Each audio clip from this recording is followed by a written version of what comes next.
আমি আপনাদের কাছে যেটা বলতে এসেছি, এত ঝড় বৃষ্টির মধ্যে, প্রাকৃতিক দুর্যোগের মধ্যে আপনারা অনেক কষ্ট পেয়েছেন।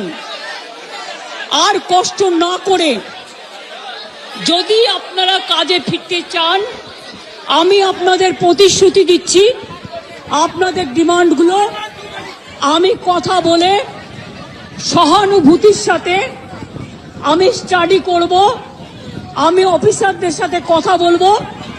আমি একা সরকার চালাই না, আমার সাথে একটা chief secretary, home secretary, DG police সবাই আছেন।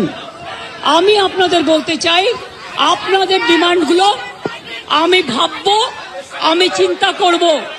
যদি কেউ দোষী হয় তিনি নিশ্চয়ই শাস্তি পাবেন, এবং আমি চাই তিলোত্তমার বিচার হোক। আমি সিবিআইকে অনুরোধ করব যত তাড়াতাড়ি বিচার হোক, এমনকি 3 মাসের মধ্যে তারা যেন ফাঁসির অর্ডার দেয়। আপনাদেরও পরিবার পরিজন চিন্তায় আছে, এবং আমি মনে করি অনেক মানুষও মারা যাচ্ছেন। আপনারা প্লিজ দয়া করে, আপনারা আমাদেরই ঘরের ভাই বোন, আপনারা কাজে যোগদান করুন। এবং আমি বলতে পারি আপনাদের প্রতি আমি কোনো অবিচার করব না। আমি একটা কথা বলে যাই, হাসপাতালের ডেভেলপমেন্ট, ইনফ্রাস্ট্রাকচার সব কাজ আমরা শুরু করে দিয়েছি এবং করব।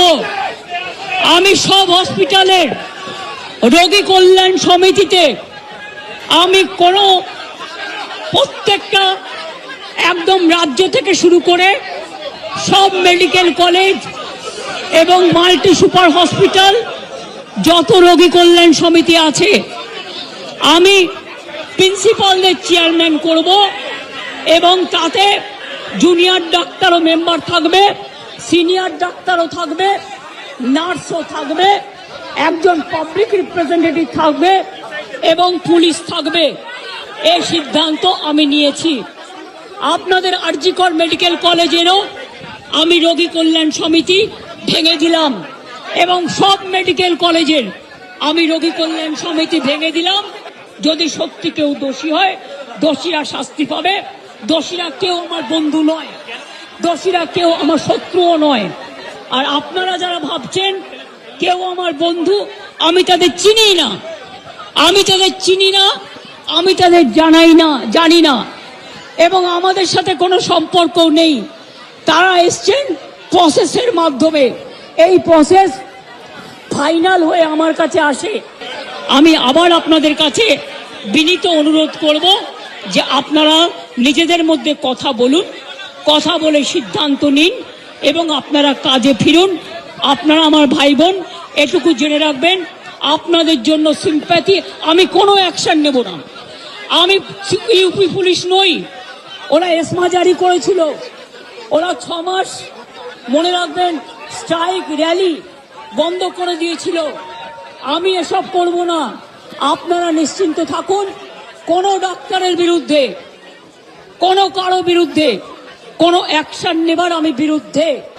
আর যদি আপনারা আমাকে বিশ্বাস করেন, আমি যখন আপনাদের ধর্ণা মঞ্চে আসতে পেরেছি আপনাদের একজন সহযোদ্ধা হিসেবে, তখন মনে রাখবেন যে আমি আপনাদের, যদি আপনারা বিশ্বাস ভরসা রাখেন, বাদ বাকিটাও মনে রাখবেন।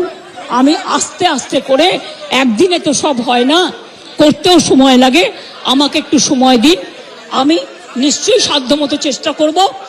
আর একটা কথা, সুপ্রিম কোর্টে কেস চলছে, মনে রাখবেন 17 তারিখেও ডেট আছে। আমি চাই না আপনাদের কোনো ক্ষতি হোক। আপনাদের দিদি হিসেবে আপনাদের কাছে আমি অনুরোধ করতে এসেছি। আমি মুখ্যমন্ত্রী নই, আমি মুখ্যমন্ত্রী হিসেবে বলতে আসিনি, আমি আপনাদের দিদি হিসেবে বলতে এসেছি, যাতে আপনারা না ভাবেন হ্যাঁ আমি চিফ মিনিস্টার আছি, আমি একটা পার্টিও বিলংস করি, কিন্তু আপনাদের কাছে এসেছি যদি বলেন as a chief minister, as a elder sister, আমার এটা লাস্ট চেষ্টা আপনাদের জন্য করে গেলাম। বাদ বাকিরা যদি আমার উপর ছেড়ে দেন, আপনারা জাস্টিস পাবেন, আপনারা ইনজাস্টিস হবে না, এটুকু আমি বলতে পারি। অনেক ধন্যবাদ। নমস্কার।